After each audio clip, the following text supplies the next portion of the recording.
when I go back and find that episode that I really like,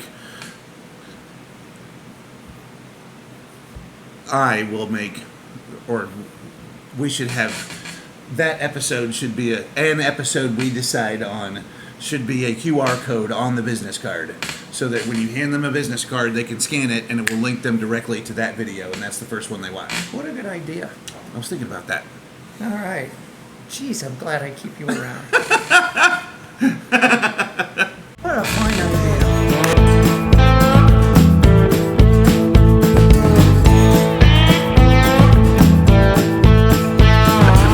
Coming to you more alive than dead from the taproom floor at Greenville Beer Exchange, or GBX as we like to call it, on Lawrence Street in wonderful downtown Greenville, South Carolina.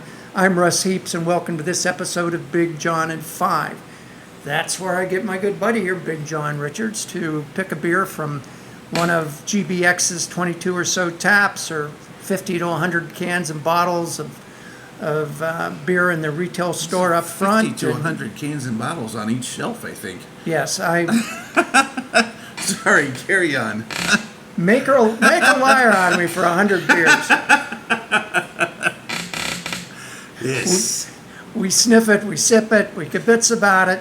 John gives us a little background on the brewery. Sometimes we get a little brewing history, and we get to consume oodles of beer. We do. Oodles. John? We're gonna oodle some beer right now. Indeed we are. What do we have? We have here? a big bonkers Imperial Stout from Prairie Brewing of Oklahoma. Prairie is famous for the near as I can tell, almost their first beer, which was called Bomb. So Prairie. They're from Oklahoma City. What? They're from Krebs, Oklahoma. Krebs, okay. But they do have a tap room in Oklahoma City. It was just the whole bomb thing, you know. It was sort of that. I went immediately. Right. No. I understand. Too soon? Too soon? Was it too soon for that joke? That's what I was. No, it was not. Help me remember, because when we're done with this episode, I want to turn this table and see if we can get that creaking out of it. It's not gonna make any difference. It won't? The fact that all 4 feet are on a solid surface is about as good as we're gonna be able to do at this table. All right. I will attempt not to do that anymore after that. Okay. All right. So Prairie is actually Prairie Artisan Ales, and for years, I think they only opened in like 2012, if I remember right, looking through the thing. But I'm going to get to that because it's fun. We always just called them Prairie. It's Prairie Artisan Ales, but it was always just Prairie Bomb and Prairie Christmas Bomb and Prairie Birthday Bomb and all the other versions of Bomb and all the other beers that they do. Tons of fun, weird sours, and some very traditional beers.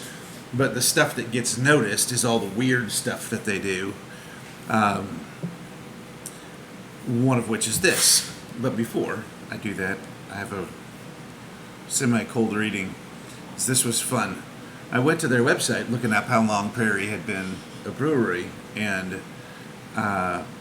it says, "We've been brewing beer in Oklahoma since before it was a state." And I was like, haha, very funny. But it turns out, according to them at least, our first beers were brewed in the bathtub of Italian immigrants for the coal mining clientele of a southeast Oklahoma restaurant. Yum, right? It says. It says right there. Yum. Yum, right? Back then it was legal to sell or even possess beer in our state, but we did it anyway because we are super badass.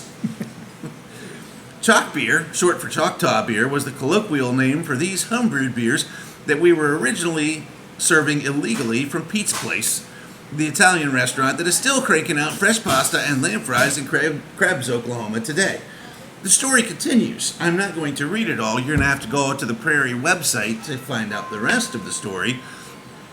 But these guys are continuous homebrewers since the daggone early 1900s. Cool. Before Oklahoma was a state. Cool. Yeah. So, 4th generation brewers, they just didn't start Prairie Brewery until like 2012, if I remember right. I wouldn't know. Yeah. So we're warming up. Russ is warming up his beer, which is a great idea. I poured this one so that I could go do my homework and let it warm up a little. This is a beer that they called Hazelnut Marty. I don't know why they called it that. It does sound like fun. It's like when I say it's hotter than a piss ant in a pepper patch. I don't know what that means, but it sounds hot. And there's some alliteration there too. So It is.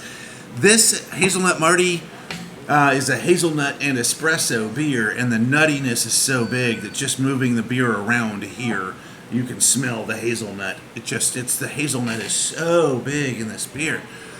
And then the espresso kind of lingers around the edges. It's not a big coffee beer, it's a big nutty beer. But there's a lot of toast. There's a lot of like roasted nut. You know, you're going to get that big like factory aroma. Like if you walked in and they were roasting nuts in a factory, you would smell that. That's what this smells like to me. The hazelnut is so massive in this beer. But it doesn't taste like friggin', Tarani syrup or whatever that syrup is called that goes in most coffee shop beers. It's terrible stuff. It smells like hazelnuts. And it's pretty magical. Man, I can't just keep smelling it from this far away. It's just bonkers how big the aroma is on this thing. So let's taste it, or this is going to go on for 23 minutes. I know. We can't have that. Text Miss Lily. Man, I'm so glad as I poured this beer for us because it's been up so long I couldn't remember if we did it last time we shot here.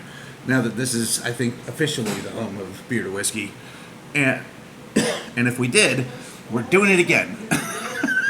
We're going long. Yeah. But this, I went over and poured it because I was like, we have to do this one. And the keg kicked on our two little samples, which is why we each only don't have quite a full beer here. But that's okay. At 14%, we don't need a... Right, we don't know. That's why we're drinking these little ones to begin with. But I am so glad that I get one more pass at this beer. Oh, my goodness, that aroma is so good. I get more espresso out of this than nut. Really? I don't understand that. Do you drink espresso? Do you know what espresso tastes like? No. No. Can't even spell it. I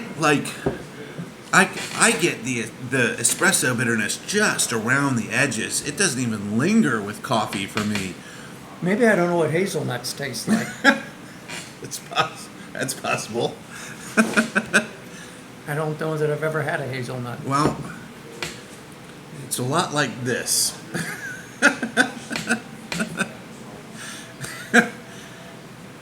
I think we did that once at the... In fact, no. We did almost that same interaction at the Borough with Josh. And we were tasting that Bell's passion fruit spring beer they brought out. You said, I don't think I've ever had a passion fruit. I don't know what they taste like. And Josh and I both went like that.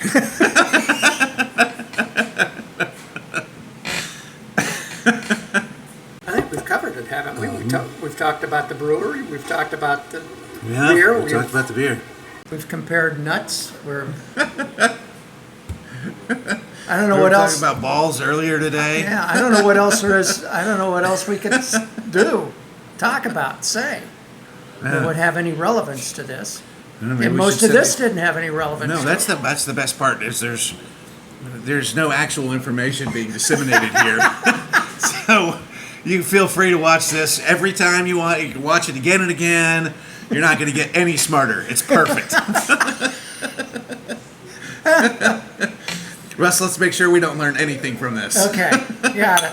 So damn lucky. See you next time.